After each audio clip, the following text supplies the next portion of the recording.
कहीं न कहीं ये भी चर्चाएं होती है कि हो सके तो रामा जी के बेटा को भी बीजेपी से टिकट मिल सकती है। इस नहीं होगा, ऐसा नहीं होगा। अब ऐसा नहीं होगा। पैराशूट उम्मीदवार को शिवहर की धरती से उखाड़ फेंक देंगे।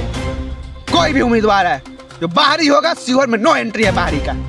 अच्छा, ये भी कहीं ना कहीं जायज बात होता है, कहा जाता भी है लोगों का कि शिवहर चुनावी जो होते हैं पर्यटक स्थल बन कर कहीं से आते हैं, कोई जीत के चले जाए। एकदम भाई, शिवहर तो बाहरी का अखाड़ा बन गया है। कोई भी बाहर से आता है, शिवहर से जीत के चल जाता है।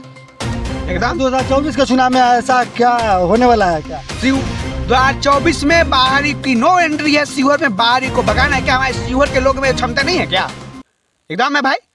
न्यू जंक्शन बिहार के चैनल है शिवम तिवारी जी, इनसे आज हम शिवहर लोकसभा पे चर्चा करेंगे कि कौन कौन उम्मीदवार सामने आ सकते हैं। यहाँ तक ये भी कहा जाता है कि शिवहर एक चुनावी पर्यटक स्थल बन के रह गया है। कहीं ना कहीं बाहरी लोग यहाँ आते हैं और अपना चुनाव जीत के चले जाते हैं। इस विषय में हमारी भी इनसे कुछ बात होगी। और बीजेपी से लगातार 3 बार सांसद रह चुकी है रामा देवी जी, उनके बारे में भी कुछ विशेष बातचीत होगी। तो सर्वप्रथम आपका न्यू किरण न्यूज चैनल में आपका स्वागत है। बहुत बहुत धन्यवाद गौतम जी।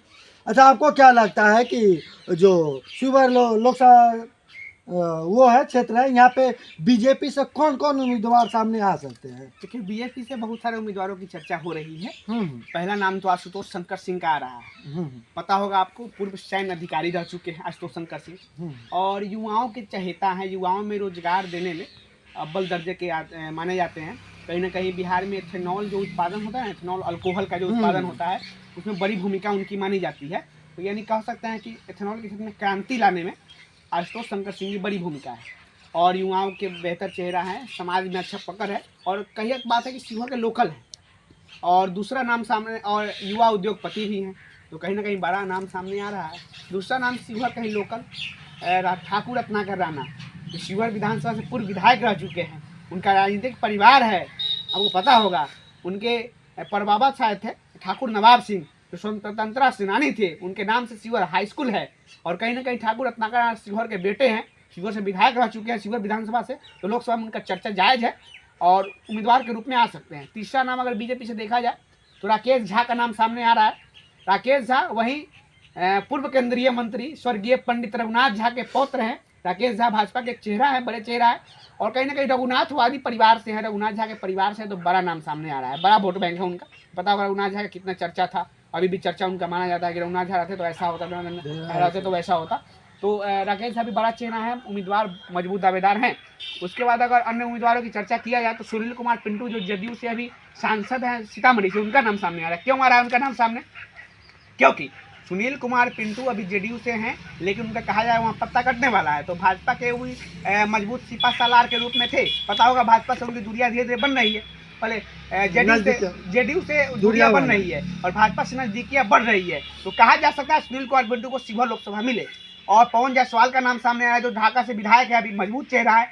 वैश्य समाज का वोट माना जाता है बैंक, शिवहर वोट बैंक माना जाता है वैश्य समाज का। वैश्य समाज के अभी वर्तमान सांसद महोदया भी हैं। तो अगर वैश्य समाज में टिकट मिलता है तो पवन जायसवाल मजबूत चेहरा है। अच्छा, रामा देवी के बारे में आपका क्या कहना है?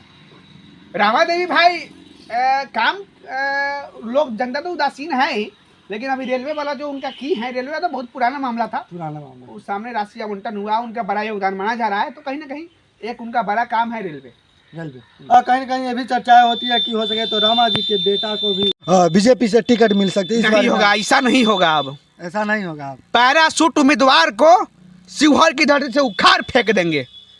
कोई भी उम्मीदवार है जो बाहरी होगा, शिवहर में नो एंट्री है बाहरी का। अच्छा, ये भी कहीं ना कहीं जायज बात होता है, कहा जाता भी है लोगों का कि शिवहर चुनावी जो होते हैं पर्यटक स्थल बन कर कहीं से आते हैं, कोई जीत के चले जाए। एकदम भाई, शिवहर तो बाहरी का अखाड़ा बन गया है। कोई भी बाहर से आता है, शिवहर से जीत के चल जाता है। एकदम 2024 के चुनाव में ऐसा क्या होने वाला है? क्या 2024 में बाहरी की नो एंट्री है। शिवहर में बाहरी को भगाना है क्या? हमारे शिवहर के लोग में क्षमता नहीं है क्या? एकदम है भाई। भाजपा की चर्चा की आपने, और जेडीयू और आरजेडी की चर्चा नहीं की कि इंडिया अलायंस से कौन से उम्मीदवार हो सकते हैं। हाँ, अच्छा, आपको क्या लगता है इस बार बीजेपी दाव मारेंगी या महागठबंधन? तो आपको बता दें हम महागठबंधन से कौन से उम्मीदवार, इंडिया अलायंस से कौन से उम्मीदवार हो सकते हैं। जेडीयू से अगर कहा जाए तो रणधीर सिंह चौहान का नाम सामने आ रहा है, जो उनकी पत्नी सुनीता सिंह चौहान विधायक रह चुकी हैं बेलसंड से। वहाँ क्षेत्र से। और रणधीर सिंह चौहान विधायक प्रतिनिधि रह चुके हैं, बड़े चेहरा हैं, जेडीयू के बड़े नेता हैं। अभी जिला प्रभारी बनाए गए हैं, लोकसभा के प्रभारी बनाए गए हैं, जिला के शिवहर जिला के प्रभारी बनाए गए हैं। रणधीर सिंह चौहान का बड़ा नाम सामने आ रहा है। उसके बाद अगर जेडीयू से कहा जाए तो मंजू देवी का नाम सामने आ रहा है, और मंजू देवी महिला के रूप में है, बड़ा चेहरा है, वो भी कहीं ना कहीं मजबूत दावेदार हो सकती है। खालिद अनवर का नाम सामने आ रहा है, और कहीं ना कहीं आरजेडी के अगर कोटे से देखा जाए तो लवली आनंद जी का नाम सामने आ रहा है, आनंद मोहन जी की पत्नी, वो भी, उनको भी टिकट मिल सकता है। फारूक शेख जी का नाम सामने, जो एमएलसी है, कहीं ना कहीं शिवहर के लोकल हैं, तो बड़ा चेहरा है, उनको भी आरजेडी उन पर दाव खेल सकती है। क्या लगता है इस बार कौन बाजी मार के ले जाएगा शिवहर लोकसभा के?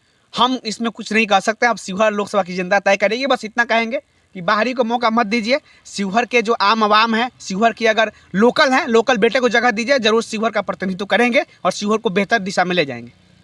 तो चलिए, इनसे हमारी बात हुई। इनका ये भी कहना था कि शिवहर के जनता यही बार बार गलती करते हैं कि अगर कोई बाहरी यहाँ पे किसी भी पार्टी से सीट लेके आ जाए तो उन पे ये लोग विश्वास जता के वोट दे देते हैं और उनको जिता देते हैं। मगर ऐसा इस बार नहीं करना होगा, क्यों ना कि अगर मान लीजिए बार बार हम बाहरी को जिताएंगे तो वही नज़ारा होगा कि अब आप फोन शिवहर अनाथ बन के रह जाएगा। बस शिवहर अनाथ बन के राजा, आप कितना भी फ़ोन कीजिए, कितना भी कॉल कीजिए, मैसेज कीजिए, वो कोई सुनवाई नहीं होगा। शिवहर उसी तरह क्या बोलते हैं, उसी तरह बिन विकास के वो रहेगा। तो चलिए, अभी आप देख रहे थे नई किरण न्यूज़, कैमरा मैन के साथ हम गौतम यादव। जय हिंद, जय भारत, जय बिहार।